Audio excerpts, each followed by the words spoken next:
আল্লাহ রাব্বুল আলামিনের নবী বলে দিয়ে গেলেন, লাগুদওয়াতুন ফিসাবিলিল্লাহি আও রাওহা খায়রুম মিনাদ দুনিয়া ওয়া মা ফিহা। ইমাম বুখারী রাহমাতুল্লাহ আলাইহি কিতাবুল জিহাদের ভিতরে এই হাদিসটি আনয়ন করেছেন। উনি বর্ণনা করে বললেন, লাগুদওয়াতুন ফিসাবিলিল্লাহ, সকালবেলা, দিনের সকালবেলায় যদি দিনের রাহিলিল্লাতে আল্লাহর রাস্তায় সামান্য সময় পৃথিবীর কোনো মানুষ যদি বিলীন করে দেয়, দিনের সকালবেলাতে সামান্য সময় যদি দিনের জন্য কেউ পৃথিবীর জামিনের ভিতরে যদি বিলীন করে দিচ্ছে, দ্বিতীয় শব্দটা নবী বললেন আও রাওহা, না হলে সন্ধ্যাবেলাতে কেউ যদি পৃথিবীর জামিনে সামান্য সময় যদি দিনের রাহিলিল্লাতে যদি বিলীন যদি করে দিচ্ছে, আল্লাহ রাব্বুল আলামিনের নবী বললেন সকালবেলা অথবা বিকালবেলা সন্ধ্যাবেলাতে সামান্য সময় যদি কেহ আল্লাহর রাস্তায় যদি সময়টুকু যদি বিলীন যদি করে দেয়, যে কোনো ক্ষেত্রে দিনের জিহাদে বা দিনের রাহিলিল্লাতে, দিনের মজমুয়াতে, দিনের আলোচনার জন্যে, দিনের জন্যে আল্লাহর রাহিলিল্লাতে যদি কেউ বিলীন করে দিচ্ছে, আল্লাহর নবী ওই লোকটার মর্যাদা ঘোষণা করলেন খায়রুম মিনাদ দুনিয়া ওয়া মা ফিহা। ভাইগো, এই গোটা পৃথিবীটা আল্লাহকে দিলে যতটুকু সন্তুষ্টি হবে, গোটা পৃথিবী সারে জাহান আল্লাহকে দিলে আল্লাহ যত সন্তুষ্টি হবে, এই দুনিয়ার সমস্ত জিনিস যদি আল্লাহকে দেওয়া যায়, আল্লাহ যত খুশি হবে, আল্লাহ যত রাজি হবে, আল্লাহ যত সন্তুষ্টি হবে। আল্লাহর নবী বললেন সকালবেলা এবং বিকালবেলা সামান্য সময় যদি কেউ দিনের রাহিলিল্লাতে যদি বিলীন করে দেয়, তামাম জাহান, তামাম পৃথিবী এবং তার মধ্যেকার জিনিস থেকে আল্লাহ রাব্বুল আলামিনের কাছে ওই লোকটার মর্যাদা আল্লাহর কাছে বেশি হয়ে যায়। একটাবার সুবহানাল্লাহ বলেন তো দেখি, একটু জোরে বলেন সুবহানাল্লাহ। আল্লাহ নেকি দিয়ে দেবে আমাদেরকে। এই যে ছোট্ট করে আমার ছোট ছোট ভাইগুলিন, ছোট ছোট ছেলেগুলিন, আজকে আপনারা মুরব্বীগুলিন একবার বলে দিলেন সুবহানাল্লাহ, মনে মনে যদি ধারণা করে নেন কি সুবহানাল্লাহ পড়েছি, ফলটা কি আমার কি হয়ে গেছে। শুধু তো সুবহানাল্লাহ পড়লাম, একটু যদি বাড়িয়ে বলেন, একটা শব্দ যদি জামিনের ভিতরে সুবহানাল্লাহর সঙ্গে যদি বাড়িয়ে দেন, লিস্ট করে রেখে দেন তো, লিখে লিখে লিখে রেখে দাও, পরে দোয়া করবো একসঙ্গে, লিখে দাও আর বলে দাও। একবার যদি সুবহানাল্লাহটা পড়েন, সুবহানাল্লাহর সঙ্গে একটু শব্দ যদি বাড়িয়ে দেন, যেটা সহিহ মুসলিম শরীফের ভিতরে হাদিস আছে, আল্লাহ রাব্বুল আলামিনের নবী বললেন, আমার সাহাবীরা শুনে নাও, মান ক্বালা সুবহানাল্লাহিল আযীম ওয়া বিহামদিহি। এই বাক্যটা বেশি বড় কথা নয়, আমরা যদি সুবহানাল্লাহ পড়ছি, শুধু আযীম ওয়া বিহামদিহি শব্দটা বাড়িয়ে দেব। আল্লাহর নবী বললেন, মান ক্বালা, যে ব্যক্তি পৃথিবীর জামিনের ভিতরে বলেছেন, বলে ফেলেছেন, বলে কি সুবহানাল্লাহিল আযীম ওয়া বিহামদিহি, এই বাক্যটা যদি একবার কেউ মুখের দ্বারা পৃথিবীর জামিনের ভিতরে যদি বলে দেয়, আমি নবী বলে দিলাম, হ্যাঁ সাহাবা কেরাম শুনে রাখো, বলে কি গুরেসাত লাহু নাকলাতুন ফিল জান্নাহ, বান্দার জন্য যে আল্লাহ রাব্বুল আলামিন জান্নাত রেখে দিয়েছেন, বান্দার জন্য আল্লাহ রাব্বুল আলামিন যে বেহেশত বানিয়ে রেখে দিয়েছেন। এবার একটা প্রশ্ন করবেন, বাপ রে বাপ, সুবহানাল্লাহিল আযীম ওয়া বিহামদিহি পড়লে জান্নাতে আল্লাহ তাআলা খেজুর গাছ লাগিয়ে দেবেন অটোমেটিক। একবার বলবেন একটা খেজুর গাছ, দুবার বলবেন দুটা খেজুর গাছ, তিনবার বলবেন তিনটা খেজুর গাছ। আল্লাহ নবী বলেছেন আল্লাহ তাআলা তখন ওই বান্দার নামে একটা করে খেজুর গাছ দিয়ে দেয়, একবার বললে একটা করে। এখন আপনাদের মনে মনে ধুকধুকি থাকতে পারে, দেই জান্নাতে যেতে পারবো কিনা, গেলে তো জান্নাতে যদি নাই যাই তাহলে আবার কি। একটা কথা মনে রাখবেন, আল্লাহ রাব্বুল আলামিনের নবী বলেছেন, মান ক্বালা লা ইলাহা ইল্লাল্লাহ ইবতাগা ওয়াজহিল্লাহ খুতিমা লাহু ফাদাখালাল জান্নাহ। হাদিস সহিহ বুখারীতে হাদিস আছে, আল্লাহ রাব্বুল আলামিনের নবী বলেন, পৃথিবীর জমিনে মান ক্বালা লা ইলাহা ইল্লাল্লাহ, পৃথিবীর জামিনে কোন মানুষ যদি বলে দেয় লা ইলাহা ইল্লাল্লাহ, এই কালেমাটা যদি পৃথিবীর জামিনের ভিতরে যদি লোকটা বলে দেয় ইবতিগাই ওয়াজহিল্লাহ, আল্লাহকে সন্তুষ্টি করার জন্যে, আল্লাহকে রাজি করার জন্যে, আল্লাহকে খুশি করার জন্যে পৃথিবীর জামিনের ভিতরে যদি এই বাক্যটা যদি বলে দেয় খুতিমালা, এই বাক্যের উপরে যদি লোকটা যদি পৃথিবীর জামিনের ভিতরে থেকে যদি ইন্তেকাল হয়ে যায়, লোকটা যদি মরে যায়, লোকটা যদি কালেমার উপরে যদি মরে, আমি নবী ঘোষণা দিয়ে দিলাম ফাদাখালাল জান্নাহ, ওই লোকটাই জান্নাতি হয়ে গেল, জান্নাতে প্রবেশ করবে। এবার ব্যাখ্যা করেছেন সালফে সালেহিন কি কালেমা পড়লে কি জান্নাতে পাওয়া যাবে? হ্যাঁ যাবে, কালেমা পড়লে জান্নাতে পাওয়া যাবে। তবে একটা কথা হলো তার সময়ের অপেক্ষা। হতে পারে মানুষ অন্যায় করেছে, গুনাহ করেছে, শুধু শিরক করেনি, অন্যান্য গুনাহ করেছে, ওকে আগুনে জ্বালিয়ে পুড়িয়ে, জাহান্নামে আগুনে পুড়িয়ে জ্বালিয়ে ওর একটা মেয়াদ হবে। আপনারা দেখেছেন যে মানুষ যদি কাউকে, কোনো মানুষ যদি জবাই করে দেয়, মার্ডার করে দেয়, তাকে সরকার জেলের ভিতরে ঢুকিয়ে দেয়, কাহারই 10 বছর, কাহারই 15 বছর, কাহারই 20 বছর, কাহারই যাবজ্জীবন। যদি লোকটা বেঁচে থাকে তাহলে একদিন জেলখানা থেকে বেরিয়ে আবার লোকটা বাড়িতে ফিরে আসে। এই যে জেলখানার সময় সীমিত করে দেওয়া হয়েছে, আল্লাহর যেটা জেলখানা জাহান্নাম, অন্যায় যত পৃথিবীতে করা হয়েছে তার পরিপ্রেক্ষিতে যেদিন মাপা হবে নেকি আর বদি, মাপার পরে যখন নেকির পাল্লাটা কমে গেল, বদির পাল্লাটা বাড়ি হলো, তার জন্য শুধু মুসলিম যারা কালেমাদারি তাদের জন্য সময়সীমা আল্লাহ তাআলা দিয়ে দেবেন। হয়তো 1 কোটি বছর, 2 কোটি বছর, 5 কোটি বছর, 10 কোটি বছর, 1000 কোটি বছর, আল্লাহই জানেন তার আমল অনুযায়ী কতদিন দেবেন। কিন্তু একদিন কালেমাদারি মুসলিম তিনি একদিন তিনি নিস্তার পেয়ে জান্নাতি হবেন। তখনও এই দোয়ার বরকতের যেগুলিন খেজুর গাছ আল্লাহ রাব্বুল আলামিন দেবেন। আপনারা জানেন বাংলার একজন কবি ছিলেন কাজী নজরুল ইসলাম, বিরাট বড় নামকরা বাংলার একজন কবি, বাংলা ভাষী কবি কাজী নজরুল ইসলাম ছিলেন। একটা বাক্য বলেছেন তিনি, কি উম্মত আমি গুনাহগার। খুব গুরুত্ব দেবেন তার বাক্যটা, যদিও বাংলা কবি নজরুল ইসলাম বলেছেন উম্মত আমি গুনাহগার, তবু ভয় নাহি রে আমার, আহমদ আমার নবী যিনি গো হাবিব খোদার, উম্মত আমি গুনাহগার। এবার পরের বাক্যটা বলছেন দোজখ হয়েছে হারাম, যেদিন পড়েছি কালিমা, দোজখ হয়েছে হারাম, যেদিন পড়েছি কালিমা, সেদিন হয়েছি আমি উম্মতের বারদার, উম্মত আমি গুনাহগার, তবু ভয় নাহি রে আমার। রেডিওতে পাবেন, যদি এটা মারেন, রেডিওতে ছিল আগে এটা।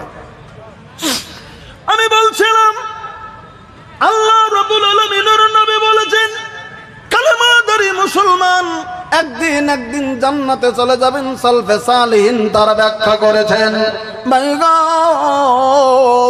তবে আমাদের ওই লক্ষ্য করে বসে থাকলে হবে না, এমন কাজ পৃথিবীর জামিনের ভিতরে আমাদেরকে গিয়ে যেতে হবে, এমন কাজ করতে হবে আমি মরার পরে মরণটাই যেন আমার জন্যে জান্নাতের দরজার জন্য দ্বার যেন হয়ে যায়।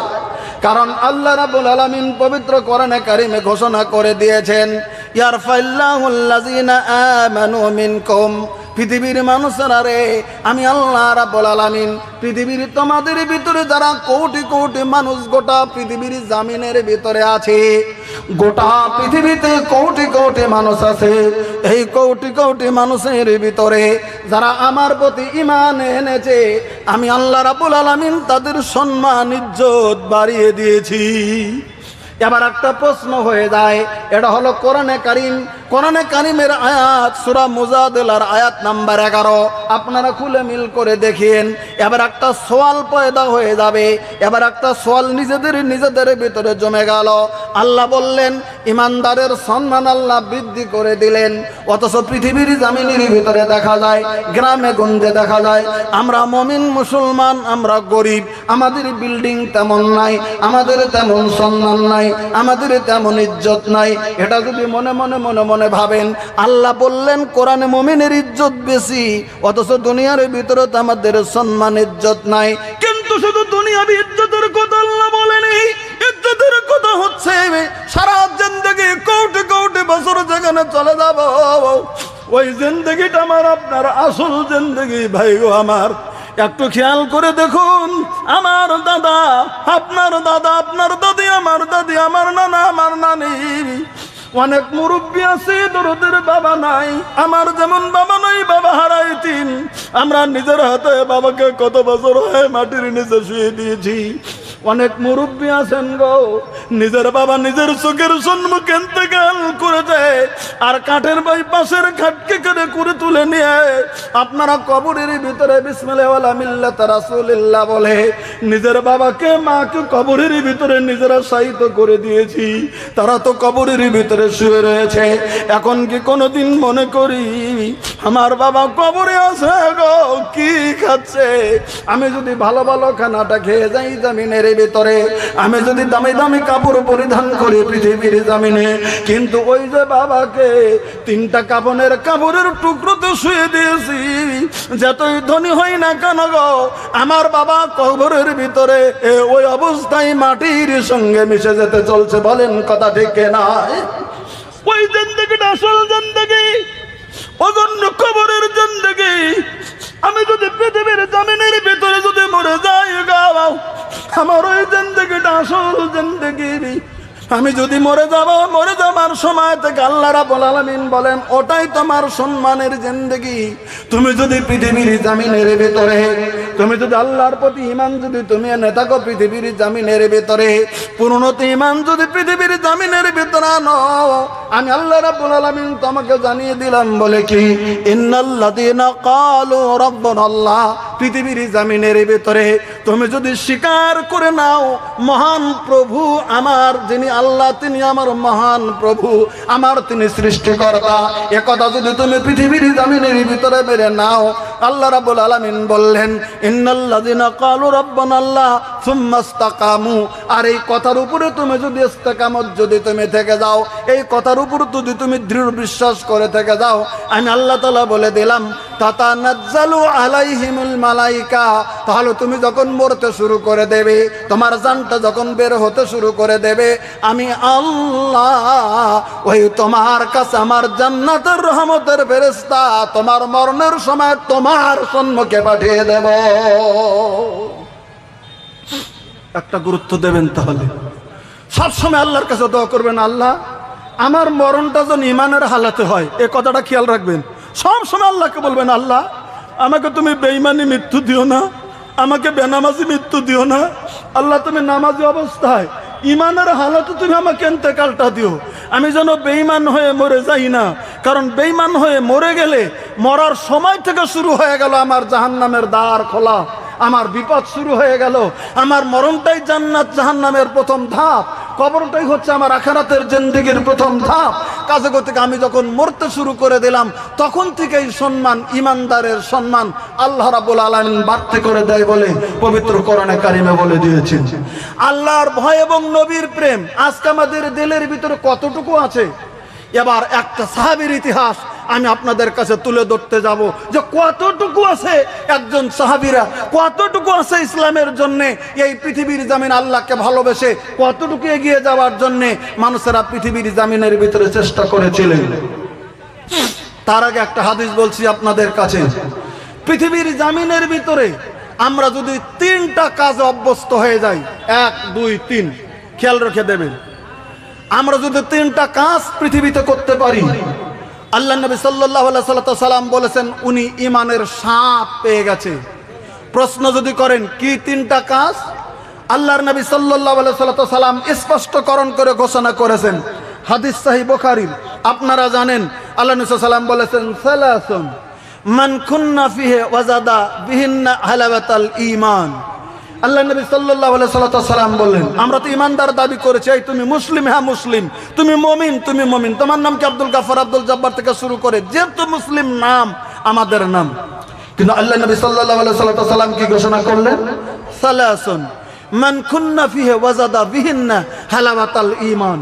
এই পৃথিবীর জমিনে যে মানুষের ভিতরে তিনটা গুণ থাকবে, যে মুসলিমের ভিতরে তিনটা নিশান থাকবে, যে মুসলিমের ভিতরে তিনটা চিহ্ন থাকবে, যে মুসলিমের ভিতরে তিনটা আলামত থাকবে, উনি প্রকৃত ঈমানের স্বাদ পেয়েছে, উনি প্রকৃত ঈমানদার হতে পেরেছে, উনি প্রকৃত ঈমানই হয়েছে। জমিনের ভিতরে গুণ থাকতে হবে কয়টা?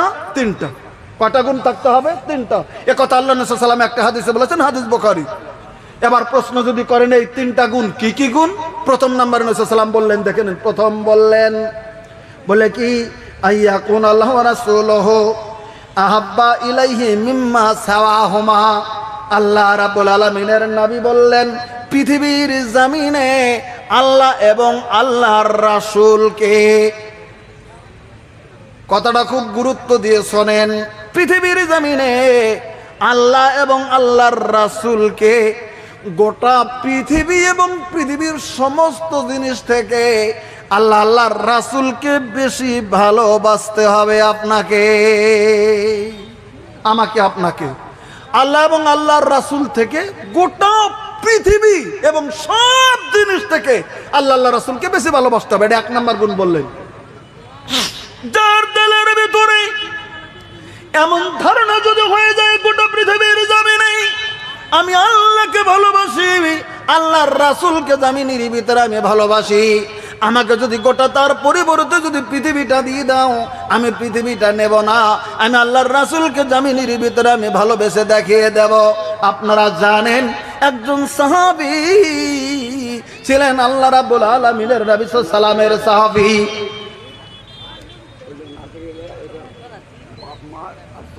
আচ্ছা, এটা নাতির জন্য, এটা বাবা মা এবং শ্বশুর শাশুড়ির জন্য দিয়েছেন। জাযাকাল্লাহ হায়াকাল্লাহ, আল্লাহুম্মা বারিক ফি হালিকা আমালি। আমি শুধু একটা মিনিট একটা কথা বলছি। সাহাবীর নাম আপনারা শুনেছেন, তার নাম ছিলেন হযরতে খুবাইব বিন আদি রাদিয়াল্লাহু তাআলা আনহু। খুবাইব বিন আদি মক্কাতে ওই বেদিনদের কাছে তিনি বন্দী হয়ে গেছিলেন, লম্বা ইতিহাস রয়েছে, আমি ইতিহাসের দিকে যাব না। মক্কার ওই বেঈমানদের কাছে তিনি বন্দী হয়ে গেছিলেন। তখন আবু সুফিয়ান তখন নেতৃত্বে ছিল। যখন বন্দী হয়ে গেলেন, তখন বন্দী হওয়ার পরে যখন তার হত্যা লীলা, তখন যখন যাকে শুলে চড়িয়ে যখন তাকে খতম করা হবে, তখন তার আগে খুবাইব বিন আদিকে আবু সুফিয়ান প্রস্তাব দিয়েছিল,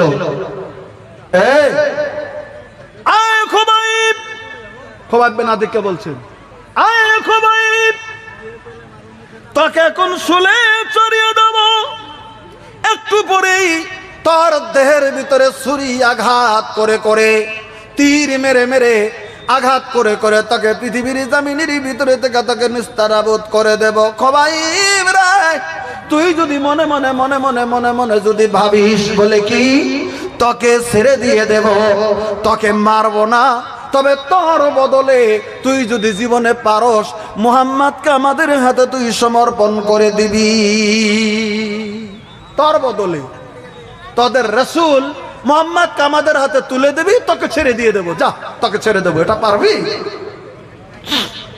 বুখারী শরীফ খুলুন, বেরিয়ে যাবে।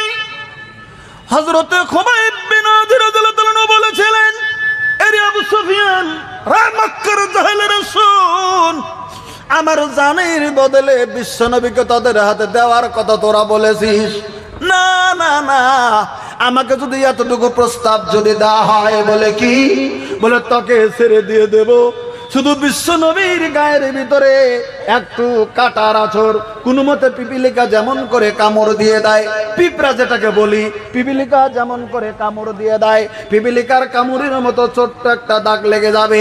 এতটুকু যদি প্রস্তাব তুমি আমার কাছে দাও, পিপিলিকার গায়ে, নবীর গায়ে পিপিলিকার কামড় দেওয়ার আগে আমি খুবাইব বিন আদির জান দিয়ে দেব, আল্লাহর নবীর গায়ে পিপিলিকার কামড় দিতে দেব না।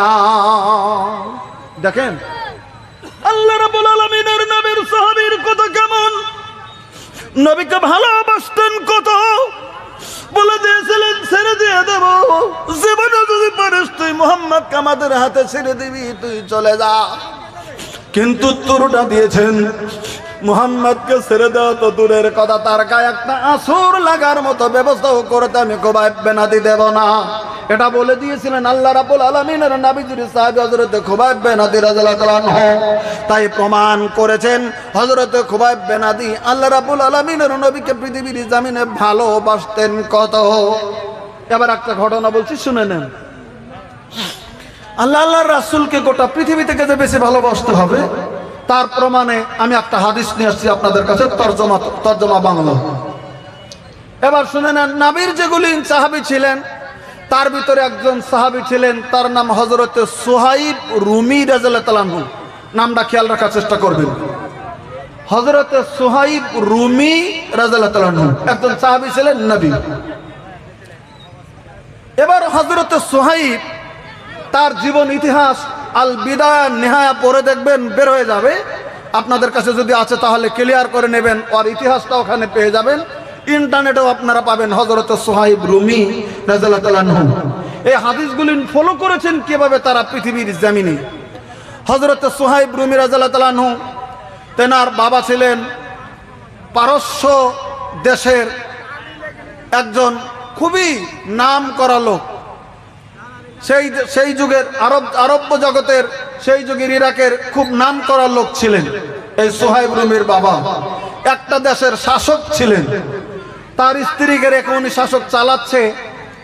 একদিন হযরত সুহাইবের মা, হযরত সুহাইবের বয়স যখন 5 বছর বয়স, এই হযরত সুহাইবকে নিয়ে তখন তিনি এক জায়গায় বেড়াইতে যেতে শুরু করেছেন।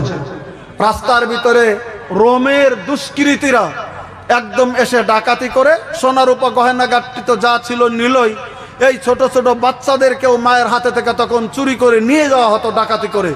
এই মায়ের কোলে থেকে হযরত সুহাইবকে 5 বছরের বাচ্চাকে রোমের যারা ডাকাত ছিল এরা হরণ করে নিয়ে চলে গেল।